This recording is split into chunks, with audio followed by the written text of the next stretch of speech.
오늘 말씀 우리 함께 보도록 하겠습니다. 오늘 말씀은 창세기 5장 1절부터 32절에 있는 말씀입니다. 저와 함께 교독하시겠습니다.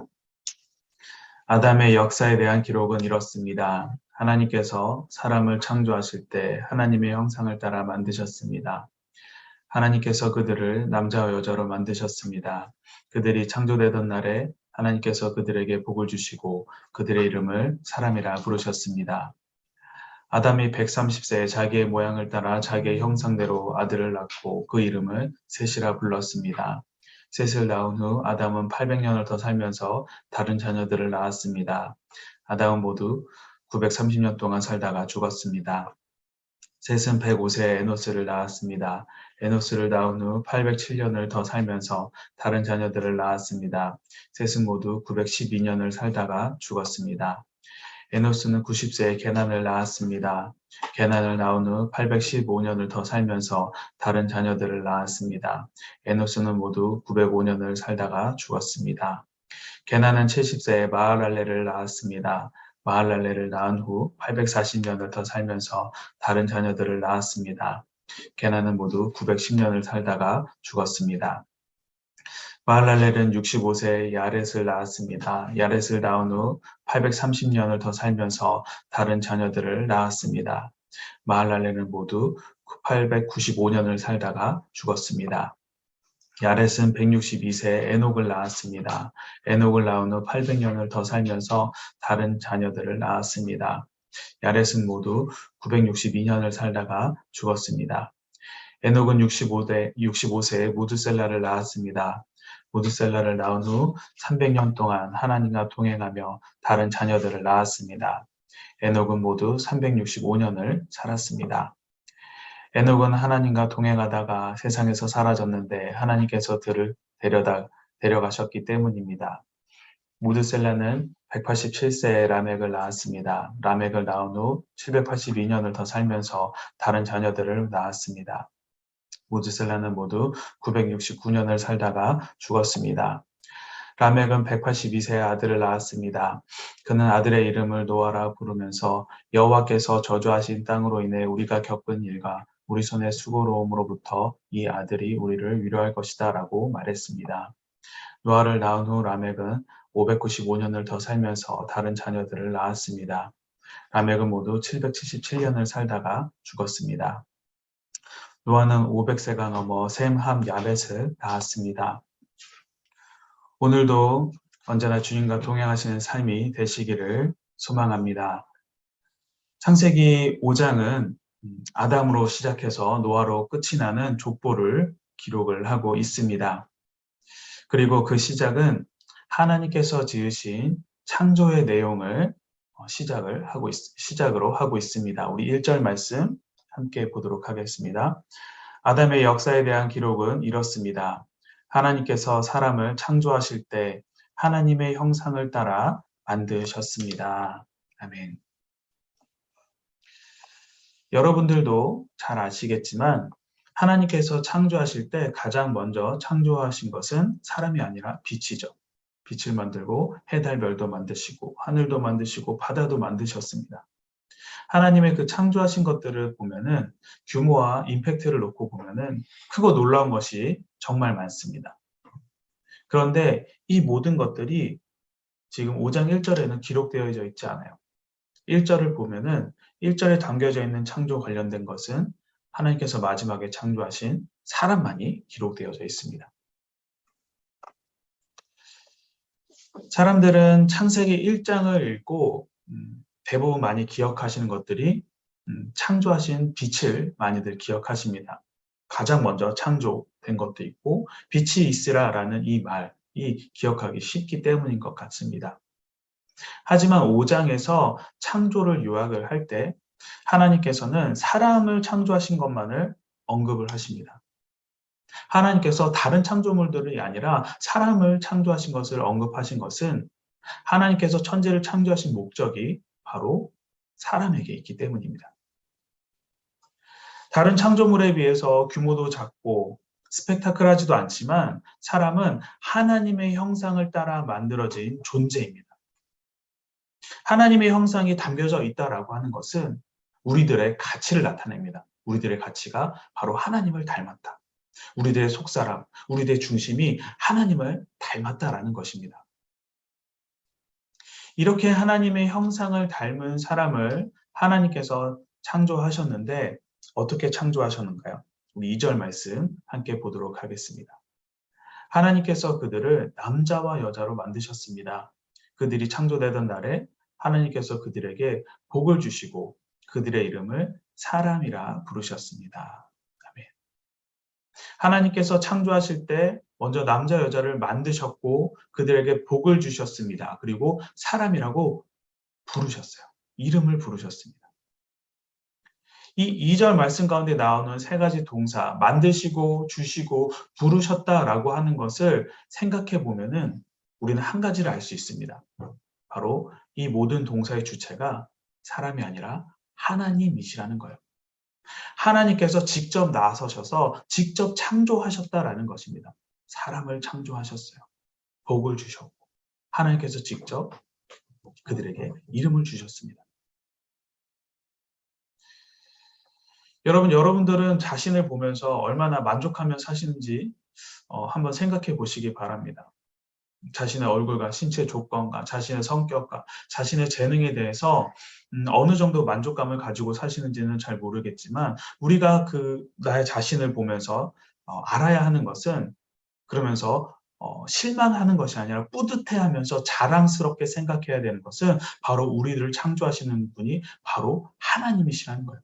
하나님이 직접 나서셔서 창조하셨어요. 그렇기 때문에 우리는 하나님의 작품입니다. 보통 작품이 아니라 아주 특별하고 귀한 작품이에요. 왜 특별하고 귀한가? 이 60억이 넘는 사람 중에 한 명이 그냥 나이지 않는가? 이렇게 생각할 수도 있지만 그렇지 않습니다. 우리는 창조했을 그 당시에 창조되자마자 바로 하나님께 복을 받은 존재입니다. 그렇기 때문에 우리는 너무나도 귀한 하나님의 작품인 거예요. 세상은 사람들을 평가할 때에 그 사람이 앞으로 어떤 모습으로 변해간지를 봅니다. 어떻게 성장하는지, 얼마나 자신들에게 유익을 주는지를 판단한 이후에 그 사람을 가치를 평가하죠. 그래서 그에게 맞는 보수를 올려주거나 지위를 높여주고 명예를 줍니다. 그렇게 판가름을 합니다. 그런 조건들을 다 따진 이후에 그 사람을 평가하는 것이 세상의 평가 방법이에요. 하지만 하나님은 어떻습니까? 하나님도 동일하십니까? 우리가 어떻게 하는지 그 모습을 보고 하나님께서 우리를 평가하고 복을 주시나요? 아닙니다. 말씀을 보면은 창조하시던 날에 우리에게 복을 주셨다라고 되어 있습니다. 우리가 율법을 얼마나 잘 지키고 기도를 하고 말씀을 사모하고 하는 것을 보고 그 여부를 보고 복을 주신 게 아니에요. 창조되신 당일날 창조하던 때에 복을 주셨습니다. 우리들의 존재만으로도 하나님께서는 기쁘셔서 복을 주신 거예요. 그러면서 하나님께서 사람이라고 이름을 주셨습니다. 이름을 주셨다라고 하는 것은 우리들의 아버지가 되겠다라는 것입니다. 아버지가 된다는 것은 어떻습니까? 하나님께서 앞으로 우리들의 삶을 책임지시겠다. 양육되는 모든 과정에 하나님께서 직접 개입하시겠다. 간섭하시겠다라는 것. 제가 다른 나라를 폄하하는 것은 아니지만 그래도 이제 상품들을 볼 때 뒷면에 보면은 메이드 인 차이나나 메이드 인 베트남이라고 붙어 있는 것보다 메이드 인 코리아라고 붙어 있을 때 조금 더 신뢰가 갑니다. 좀 더 자부심이 느껴져요. 우리는 하나님께서 만드시고 복을 주시고 그 다음에 이름을 붙이신 아주 귀하고 특별한 창조물입니다. 창조 작품이에요. 그렇기 때문에 우리는 우리의 존재, 그 가치에 있어서 어떻습니까? 자부심을 느끼셔야 됩니다. 뿌듯함을 느끼셔야 돼요. 그러면서 당당하게 이 땅 가운데서 살아가셔야 됩니다. 왜 우리가 이 땅 가운데 하나님의 작품임을 잊지 말고 자부심을 느끼면서 당당하게 살아가야 되는가? 그와 반대된 입장을 사단은 우리들에게 강요하면서 우리를 한없이 끌어내리려고 하기 때문입니다. 너 별거 아니야.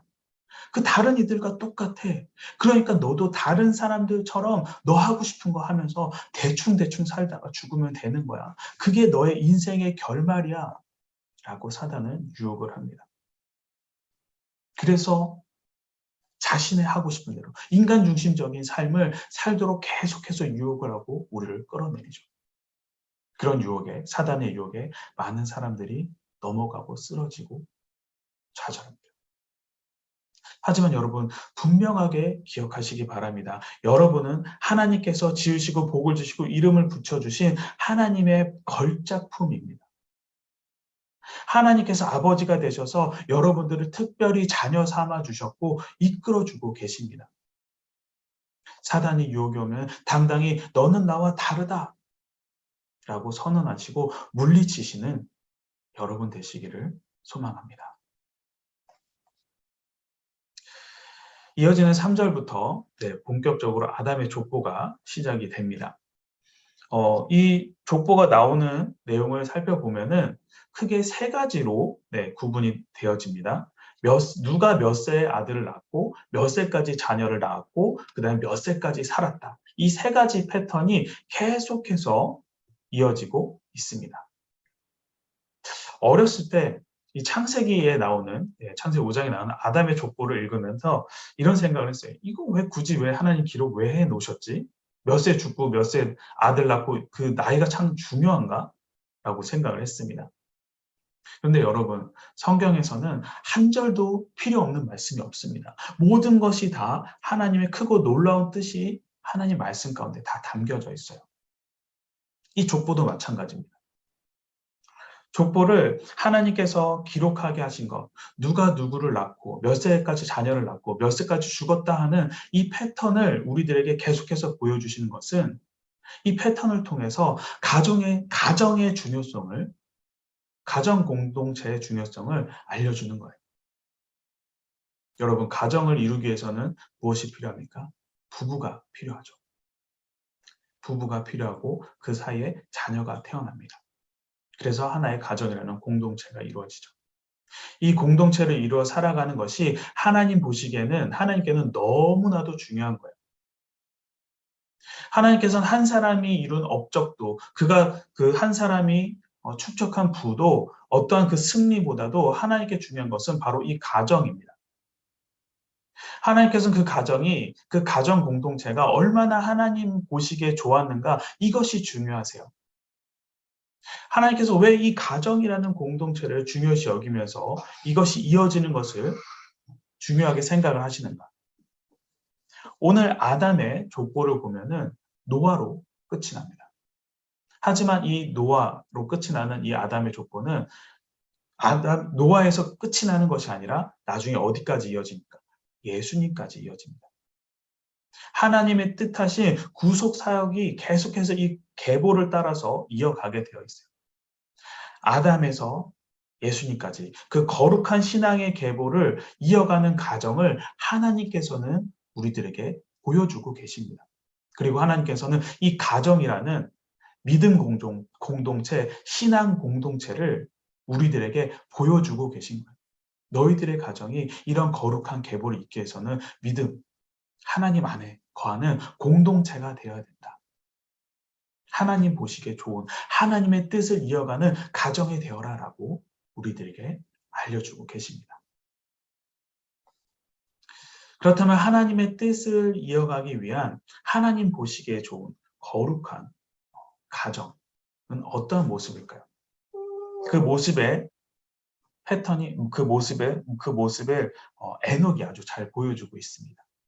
21절부터 24절까지 에녹이 그 가정을 꾸리는 모습을 보여주고 있는데 조금 다른 패턴이 하나 있어요. 조금 다른 표현이 들어가 있습니다. 우리 22절 말씀 함께 읽도록 하겠습니다. 무드셀라를 낳은 후 300년 동안 하나님과 동행하며 다른 자녀를 낳았습니다. 자, 어떤 표현이 들어가 있나요? 보통은 몇 년간 더 살며 자녀를 낳았다라고 되어 있는데 에녹은 300년 동안 하나님과 동행하며 라는 표현이 들어 있습니다. 하나님은 에녹을 참 이뻐하셨던 것 같습니다. 그렇기 때문에 죽으면 우리 천국에서 보자라고 말씀하신 것이 아니라 죽기 전에 그를 하늘로 그냥 데려가셨어요. 하나님께서 이처럼 에녹을 이뻐하신 이유는 한 가지밖에 없습니다. 앞서 말씀드린 것처럼 그의 삶이 하나님과 동행하는 삶을 살았기 때문입니다. 하나님과 동행하였기 때문에 하나님께서 그를 데려가셨다라고 24절에서 그 하나님께서 에녹을 데리고 가신 이유를 정확하게 알려주고 있습니다. 하나님과 동행하는 삶. 여러분, 동행, work with.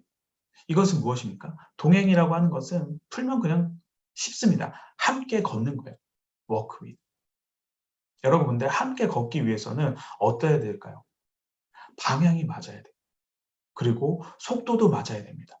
그리고 다른 생각을 품어서는 안 돼요. 왜? 다른 생각을 품다가는 방향이 틀어질 수도 있고 속도가 바뀔 수도 있기 때문에 계속 같은 생각을 하면서 가야 됩니다. 그렇다면 에녹이 한 하나님과 동행하는 삶은 어떠한 삶이었을까요? 히브리서 11장 5절에 에녹에 대해서 이렇게 이야기하고 있습니다. 믿음으로 에녹은 죽음을 보지 않고 들림을 받았습니다. 하나님께서 그를 데려가셨기 때문에 그는 더 이상 보이지 않았습니다. 들려가기 전에 그는 하나님을 기쁘시게 하는 사람이라고 인정을 받았습니다. 동행함으로 하나님을 기쁘시게 하는 사람이라고 인정을 받은 사람이 바로 에녹입니다. 사랑하는 성도 여러분, 하나님과 동행한다고 하는 것은 하나님을 기쁘시게 하는 것입니다. 그리고 하나님을 기쁘시게 하는 것은 방금 읽은 말씀처럼 처음에 읽은 그 말씀처럼 지금 11장 5절의 말씀처럼 믿음입니다. 즉 하나님과 동행하는 것은 하나님을 기쁘시게 하는 것이고 하나님을 기쁘시게 하는 것은 하나님을 향한 우리들의 믿음입니다. 하나님을 언제나 바라보고 의지하고 붙잡으며 살아가는 것이 하나님을 기쁘시게 하는 자의 모습입니다. 사랑하는 성도 여러분, 이 땅을 살아갈 때 우리는 하나님의 특별한 작품인 것을 기억하시면서 우리의 아버지 되시는 하나님만을 의지하며 살아가는 하나님과 동행하는 삶을 사시는 여러분 되시기를 소망합니다. 지금 이 시간 우리 함께 기도하도록 하겠습니다. 지금 이 시간 우리 함께 기도할 때에 하나님 아버지, 우리는 하나님께서 지으시고 복을 주시고 이름을 붙여주신 작품임을 기억합니다. 언제나 당당히 주님의 자녀다운 모습으로 이 땅 가운데 살아가게 하여 주시옵소서. 주님께서 허락하신 그 믿음 공동체 안에서 양육되게 하여 주시고 언제나 주님만을 의지하며 동행하는 삶을 살게 하여 주시옵소서. 우리 지금 이 시간 우리 함께 기도하도록 하겠습니다.